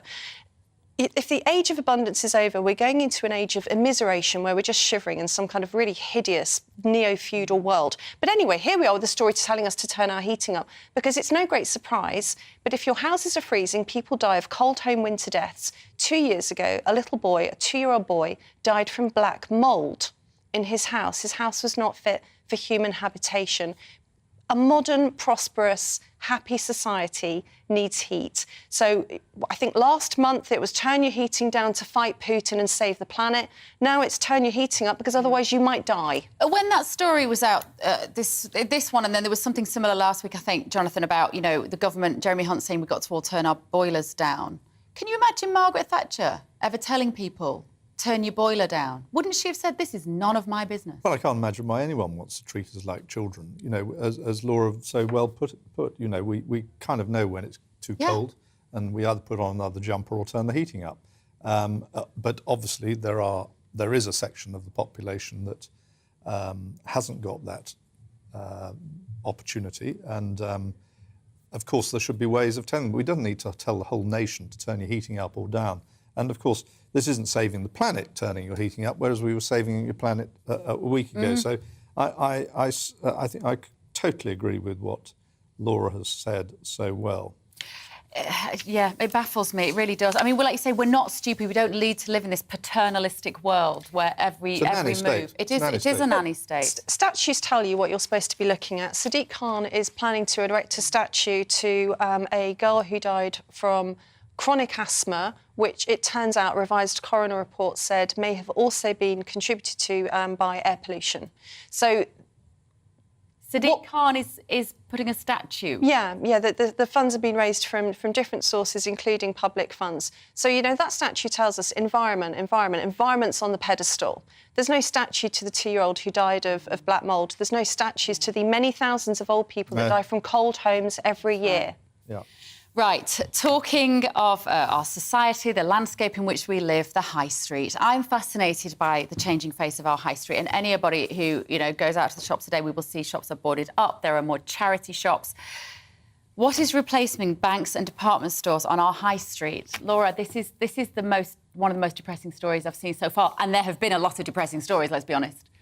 No, absolutely. My local high street, I can't really go clothes shopping anymore. Let's just bring it down to personal level. There's almost nothing to buy. There's an awful lot of... Where do you go shopping, Laura? Online. But there's an awful lot of barbers on my high street. Places to buy coffee, pawn shops, vape shops and barbers. Now, I was wondering why there are so many barbers compared to hairdressers. We don't have many hairdressers in my town, but an awful lot of barbers. So I asked my sons, who, of course, frequent the barbers, and they said they're fronts. For money laundering and drugs. Apparently this is no great secret. But I also gather this is partly to do with illegal immigration and setting up drugs and crime behind shop fronts. So that's what our high streets are turning into. This is so bleak. And also, Jonathan, I don't know whether you have a tattoo, but apparently our banks are being closed and being replaced by tattoos, vape shops, barbers. I despair. So you're not going to any of those shops? No. Well, I don't mind going... There are lots of nail bars and there are lots of other things. And, of course, the high street does have a dynamic. But I blame the local councils. I mean, it's absolute madness. You can go and shop at Tesco's or some big... sorry, I should probably say a brand, but one of the big supermarkets. And all the shops that proliferate around. You can park for free. You can get in for free. It's a very acceptable experience. Go and try to go to that in the middle of a town. You have to find somewhere to park. They've all reduced the parking because it's got to be friendly. No one can park, so you're forced into a park and ride. Imagine coming home with your Christmas shopping, waiting for a park and ride, carrying stuff on and off. I mean, the thing's nonsense. It's absolute nonsense. And I blame entirely the local councils for not having free parking in the centre of towns, for not supporting the shops. Clearly, the high street's going to reduce because, as Laura says, and you said, you know, you're doing much more online. And so the shops have got to become much more destination, and therefore there will be a reduction of the high street. Oxford Street will inevitably reduce in size. But they've got to provide a destination. They've got to provide a need, you know, something for you to go and shop at, but an experience for you to have. But it's also got to be easy to do, and that's why free parking is so essential. I couldn't agree more. And do you know what else? It brings us around to the theme before about it's the elderly, Laura, that suffer. I don't know too many octogenarians who fancy a tattoo when they wake up in the morning. Yeah, definitely. It does take away community and the things that people used to go to High Street for. Of course, there should be a destination, like Jonathan's saying. In fact, they're going, you know, in an even worse direction. It's not just a question of the fact that it's hard to park, which affects not just the elderly but the disabled, people with children, people with shopping bags. But in fact, some high streets are putting these weird planters at each end. I don't know if you've seen, famously in Oxford, the city of Oxford, they have put planters on high streets to make the areas simply pedestrianised. They think there's a demand for this. I think what it's going to do is create empty ghettos with some rather sad, pitiful plants at each end and shops that can't do business in the middle. So I think people have forgotten what the high street is about. It's about getting there, it's about going into shops, it's about community, and it's about having everything you need in one place. I mean, great if you want to get a tattoo, your nails done, and a coffee. And a vape. If you want to buy some shoes, go to a butcher's and pick up a school uniform, it's over. Well, and so is the show. Laura Dodsworth. That was brilliant. Thank you. We didn't set that up, I promise you. Lord Jonathan Marlin, thank you so much. Laura Dodsworth, thank you very much. It has flown by again. I will be back tomorrow morning at 10, but coming up next with GB News Day is Mark Longhurst. Have a great day. I'll see you tomorrow. Hello, I'm Alex Deakin, and this is your latest weather update from the Met Office. It has turned colder. This cold spell is going to last a while. Many places seeing sunny spells today, but there are some wintry showers around as well. Why the cold feel? Follow the isobars pointing all the way up to the Arctic. That is where our air is coming from. Cold air in place, and across northern Scotland, bearing the brunt of those northerly winds. That's where we're seeing most of the snow showers through today. Could see more than 10 centimetres over hills and a few centimetres down to lower levels. Elsewhere, a few scattered showers, but many places simply having a bright day with sunny spells, a bit more cloud across East Anglia and the southeast. Everywhere it is cold, temperatures below average, 2 or 3 degrees in some spots, maybe 5 or 6 further south, but add on the wind further north, and it really will feel quite bitter. Now, through this evening, a few more of these showers drifting in, initially to the east, but then further west, across Northern Ireland, Wales, southwest England, may allow things to turn icy. We have Met Office ice warnings in place, slippery conditions as those showers come in. Temperatures, again, below freezing widely, well below in towns and cities. We could be down to -8 or -9 in some rural spots. So a potentially icy start to Thursday. Still some snow showers in northern Scotland. The showers across the east will be a mixture of rain, sleet and some snow. Snow coming into parts of northeast England, southeast Scotland, perhaps later in the day. Showers further west, again, that wintry mix of sleet and rain, mostly at low levels, but some snow on the hills. For many, a sunny day, but if anything, colder still on Thursday afternoon, with temperatures struggling at 1 or 2 degrees for quite a few. Now, this little weather feature bringing in more wet weather into northeastern parts may well have a bit more about it in terms of snowfall as we go through Thursday evening. So that's something to watch. A bit more snow possible here. Plenty more sunshine in the forecast, but it stays cold. It may turn foggier through the weekend. Check out the Met Office website for the warnings.